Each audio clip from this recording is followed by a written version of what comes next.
नमस्ते दोस्तों, आप सभी का स्वागत है ऑपिकोस एकेडमी में। तो आज की वीडियो में हम लोग फिर से आज की वीडियो हम लोग देखने वाले प्रार्थना जो मॉर्निंग असेंबली है आज को उसका प्रश्न पत्र देखने वाले। ठीक है, मुख्य समाचार जो आपको 7 मई को प्रार्थना सभा में बोले जाने वाले मुख्य समाचार, साथ ही पूछे जाने वाले प्रश्न वो भी देखेंगे। ठीक है, न्यूज़ भी देखेंगे। हम लोग क्या देखेंगे? न्यूज़ भी देखेंगे, साथ में क्विज भी देंगे। ठीक है, ये दोनों ही हम लोग देखेंगे। ठीक है, तो बिना वीडियो को देरी करते हुए शुरू करते हैं। देखिए हमारे भाई, ये सीधा कहाँ से आता है? जिला शिक्षा प्रशिक्षण संस्था डायट जेडीए देवघर झारखंड, देवघर से आता है सीधा। ठीक है, देखिए मेरे भाई, आज इस विचार के अध्ययन थे। उससे पहले आपको बता दूं, वीडियो शुरू करने से पहले आप लोग थोड़ा सा मुझे सपोर्ट कीजिए। ठीक है, ये हमारा नया चैनल है और वीडियो को सब्सक्राइब करना मत भूलना। ठीक है, और अपने दोस्तों वीडियो को जरूर शेयर करना, जिससे कि हम लोग नए टॉपिक वीडियो आएंगे। और साथ में आपको ये बताऊँ, सब्सक्राइब करने से क्या होता है, जो कि हम लोग नए टॉपिक वीडियो बनाएंगे सब प्रथम आप लोग नोटिफिकेशन मिल जाता है। ठीक है मेरे भाई, तो इसी समय डेली, इससे पहले भी हम लोग कोशिश करेंगे। थोड़ा आने में तो मॉर्निंग असेंबली थोड़ा लेट हो गया, इसलिए थोड़ा लेट हो गया। ठीक है, देखिए आज का सुविचार क्या बोला मेरे भाई। आज का सुविचार देखिए क्या बोला कि असफल होना कठिन है, लेकिन कभी सफल होने की कोशिश ना करना इससे भी बुरा है। फेलिंग इज द हार्ड, असफल होना बहुत ही कठिन होता है, but ever trying to success is worth, लेकिन कभी सफल होने की कोशिश ना करना इससे भी बुरा है। लेकिन सफल होने की कोशिश मना कर रहा है कोशिश करने की। ठीक है, ये असफल से भी बहुत बुरा होता है, ये बोल रहे। ठीक है, देखिए मेरे भाई, आज को हम देखेंगे। देखिए प्रार्थना सभा में के क्रम में पढ़े जाने वाले मुख्य समाचार चलिए देखते हैं। अंतर्राष्ट्रीय में क्या बताया गया कि भारत और वियतनाम ने डिजिटल प्रौद्योगिकी, दुर्लभ मृदा तत्व चिकित्सा उत्पादन विनियम, सार्वजनिक क्षेत्र लेखा परीक्षा, डिजिटल भुगतान प्रणाली और संस्कृति और पर्यटन के क्षेत्र में कई समझौता ज्ञापनों में हस्ताक्षर किए। ठीक है, संदर्भ क्या बोल रहा है? संदर्भ भारत और वियतनाम में संबंध। ठीक है मेरे भाई, चलिए देखिए, अब हम लोग ने अंतर्राष्ट्रीय देख लिए, अब हम देखेंगे क्या राष्ट्रीय, मतलब नेशनल लेवल का। ठीक है, केंद्रीय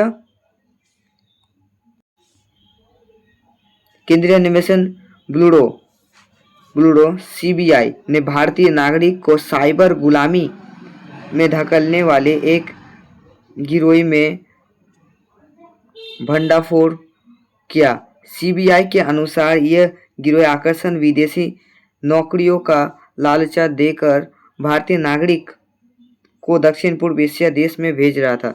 साइबर गुलामी के गिरोह का भंडाफोड़ हुआ। ठीक है, चलिए अब राज्य देखेंगे। राज्य में क्या बता, राज्य में क्या बता, देखिए झारखंड में कोल सेक्टर की दिग्गज की सरकारी कंपनी कोल इंडिया ने एक बड़ा प्रोन्नति आदेश जारी करते हुए 500 से अधिक अधिकारियों को उच्च पदों में पदोन्नत किया है। इस फैसले के तहत E5 ग्रेड के अधिकारियों को 6 ग्रेड वरिष्ठ पदों में प्रोमोटेड किया गया है, उच्च पदों में प्रोन्नत किया गया है। ठीक है, चलिए अब क्या है? खेल।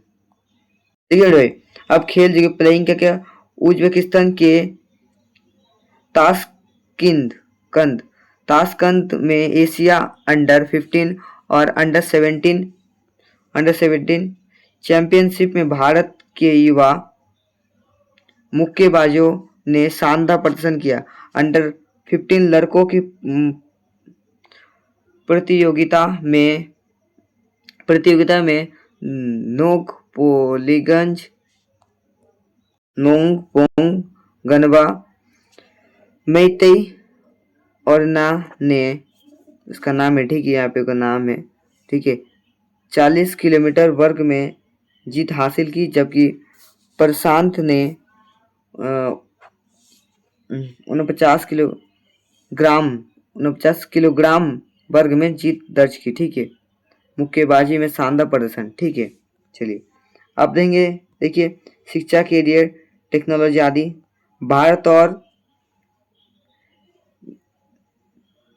यूरोपीय संघ ने भारतीय यूरोपीय ऊर्जा व्यापार और प्रौद्योगिकी परिषद कार्य समूह 2 के तहत ईवी बैटरी पुनर्चक्रण क्षमता को मजबूत करने के लिए 169 करोड़ रुपए की संयुक्त पहल शुरू किया। भारतीय यूरोपीय ऊर्जा व्यापार और प्रौद्योगिकी परिषद।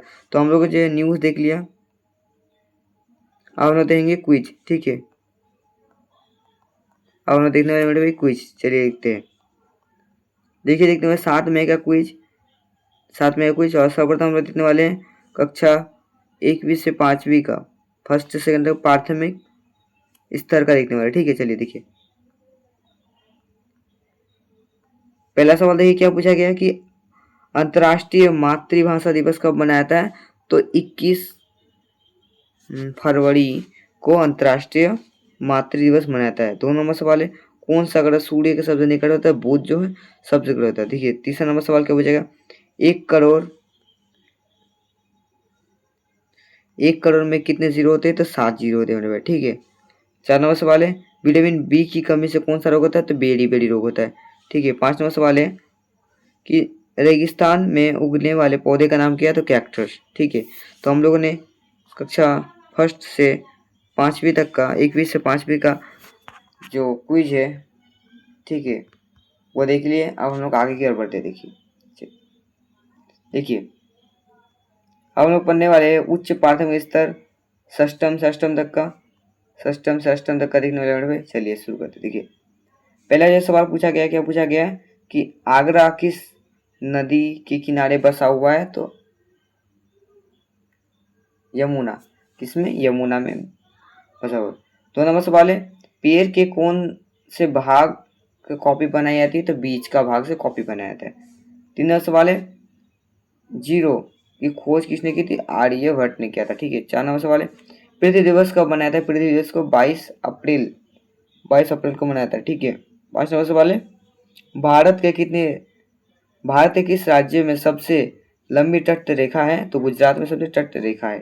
ठीक है, तो हम लोग ने षष्टम से अष्टम तक का जो है प्रश्न पत्र पढ़ लिया। आप लोग आगे केयर पढ़ते हैं। चलिए अब हम लोग पढ़ेंगे बच्चों 9वीं से 12वीं का हम लोग पढ़ने वाले हैं। ठीक है, 9वीं से 12वीं का हम लोग पढ़ने वाले हैं। ठीक है, ये प्रॉब्लम है। ठीक, 9वीं से 12वीं का पढ़ने वाले हैं। तो चलिए शुरू करते हैं 9वीं से 12वीं का पढ़ने के लिए। देखिए पहला सवाल क्या पूछा गया है कि 2011 की जनगणना से झारखंड का न्यूनतम नगरीय जनसंख्या वाला जिला कौन सा? तो गोड्डा नगरीय जिला वाला। ठीक है, दूसरा नंबर सवाल देखिए पूछा गया भारत में राष्ट्रीय आय का आकलन सबसे पहले किसने किया था? तो दादा भाई नौरोजी ने किया था। ठीक है, 3 नंबर सवाल है मोबाइल फोन पर भारत का पहला डिजिटल बैंक का शुभारंभ किस बैंक ने किया था? तो आईसीसी बैंक। ठीक है, आईसीसी बैंक ने किया था। चलिए 4 नंबर सवाल देखिए पूछा गया आकाश में नीला दिखाई देने का मुख्य कारण क्या है? तो वायुमंडल में उपस्थित धूल आदि कण के द्वारा सूर्य प्रकाश का प्रकीर्णन के कारण। ठीक है, 5 नंबर नालंदा विश्वविद्यालय को किसने नष्ट किया था? तो बख्तियार खिलजी ने और 1193 में किया था। ठीक है, अब हम लोग 9वीं से 12वीं का जो प्रश्न पत्र पढ़ लिए। अब आगे की ओर बढ़ते मेरे बच्चे। चलिए देखिए आगे की ओर देखिए आज का जो महत्वपूर्ण दिवस क्या 7 मई को विश्व एथलेटिक्स दिवस मनाया जाता है।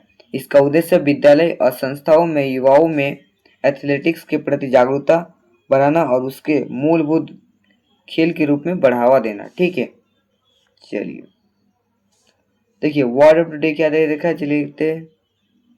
ठीक है, word of the day abrogated. ठीक है, तो मीनिंग द कैंसल और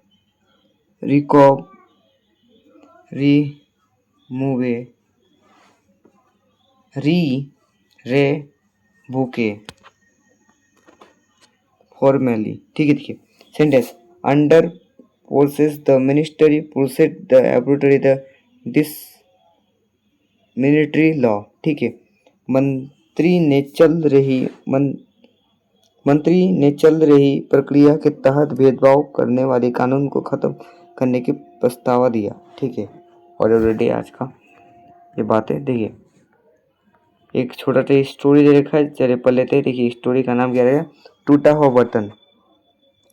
स्टोरी का नाम है मेरे भाई टूटा हुआ बर्तन। चलिए देख लेते। देखिए एक आदमी एक छोटी सी झोपड़ी में रहता था। एक जो आदमी था वो छोटी सी झोपड़ी में रहता था। ये कहानी बहुत समय पहले की है।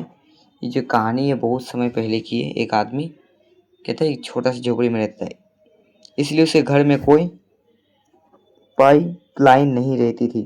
पाइपलाइन मतलब नल, पानी नहीं आता था। ठीक है, वो पास के कुएं से अपने घर में पानी लाने के लिए 2 बर्तन का उपयोग करता था। वो जो था पास वो पास के कुएं से, मतलब उसका घर के बगल में शायद कुआं था, वो 2 बर्तन का उपयोग करता था पानी निकालने के लिए। एक बर्तन में छोटा सा छेद था और 2 बर्तन था। 2 बर्तन में से एक बर्तन जो था उसमें एक छेद था। ठीक है, वो आदमी हमेशा अपने बाएं हाथ में छेद वाला बर्तन पकड़ता था, और जो वो था वो आदमी जो छेद वाला बर्तन था वो बाएं हाथ से पकड़ता था। किस हाथ से? बाएं हाथ से पकड़ता था। ठीक है, जब तक वह आदमी घर पहुंचता तब तक दाहिने और का बर्तन हमेशा भरा रहता था। और जैसे ही जब तक वो आदमी घर पहुंच रहा था तब तक दाहिने ओर का जो बर्तन था हमेशा भरा हुआ रहता था, कि वो तो फटा नहीं था। और बाईं ओर बर्तन हमेशा आधा जो बाईं ओर वाला जो बर्तन है वो हमेशा आधा भरा रहता था। पड़ोसी के एक बच्चे ने यह देखा और उस आदमी से पूछा कि वो टूटे हुए बर्तन का उपयोग क्यों कर रहा है। वह आदमी मुस्कुराकर और बोला, इसके 2 कारण हैं। फिर एक वो लड़का था वो पूछ रहा है कि आप ये टूटा हुआ बाल्टी क्यों ले जा रहे। तो फिर आदमी ने मुस्कुराते हुए जवाब दे रहा, देखिए कि क्या दे रहे हैं, क्यों कर रहे। वो आदमी मुस्कुराकर बोला, इसके 2 कारण है। मेरा बायां हाथ थोड़ा कमजोर है। बोला मेरा जो बायां हाथ है वो थोड़ा कमजोर है। ठीक है, और मैं अपने बाएं हाथ में पानी का पूरा बर्तन नहीं ले जा सकता। दूसरा कारण यह है, जब मैं पानी वापस लाता हूँ तो रास्ते में पानी भर जाता है। उसने रास्ते की ओर इशारा किया और निश्चित रूप से रास्ते की एक तरफ हरे और फूल वाले पौधे थे और दूसरी तरफ बंजर था। तो कहानी का जो सीख में क्या मतलब कि इस कहानी में हमें यह सीख मिलती है कि हर वस्तु का अपना उपयोग होता है। ठीक है, उपयोग होता है। हम किसी चीज को बेकार मान सकते हैं, क्यों हम किसी भी चीज को बेकार मान सकते हैं क्योंकि उसमें खामी है, लेकिन फिर वह ब्रह्मांड में एक बड़े उद्देश्य को पूरा करती है। ठीक है, यही तक था आज का हम लोग का मॉर्निंग असेंबली। अगर आपको वीडियो अच्छा लगे तो लाइक करना, चैनल पर सब्सक्राइब करना। मिलते हैं नेक्स्ट वीडियो में किसी नए टॉपिक। जय हिंद, जय भारत, बाय बच्चों।